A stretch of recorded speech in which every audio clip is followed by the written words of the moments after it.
Nilakkal parking ഗ്രൗണ്ടിൽ ഉറങ്ങിക്കിടന്ന തീർത്ഥാടകന് മുകളിൽ ബസ് കയറിയിറങ്ങി മരിച്ചു. തമിഴ്നാട് സ്വദേശി ഗോപിനാഥാണ് മരിച്ചത്.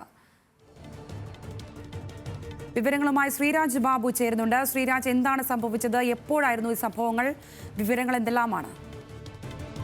സംഗീത രാത്രി ഒരു 9:30 ഈ ദാരുണമായ അപകടമുണ്ടായത്. നിലയ്ക്കലിൽ ഉറങ്ങിക്കിടന്ന തീർത്ഥാടകന്റെ മുകളിലൂടെ ബസ് കയറി ഇറങ്ങി അയാൾ മരിക്കുകയായിരുന്നു. തമിഴ്നാട് തിരുവള്ളൂർ ജില്ലക്കാരനാണ് ഇദ്ദേഹം എന്നാണ് ഇപ്പോൾ നിലവിൽ നമുക്ക് മനസ്സിലാക്കാൻ സാധിക്കുന്നത്. രാത്രി 9:30 സംഭവം. തമിഴ്നാട്ടിൽ നിന്നും തീർത്ഥാടകരുമായി എത്തിയ ബസ്സാണ് അപകടത്തിന് കാരണമായത്. ഇയാൾ ഉറങ്ങിക്കിടക്കുന്ന ഘട്ടത്തിൽ ഇയാളുടെ ദേഹത്തുകൂടി ബസ് കയറി ഇറങ്ങുകയായിരുന്നു.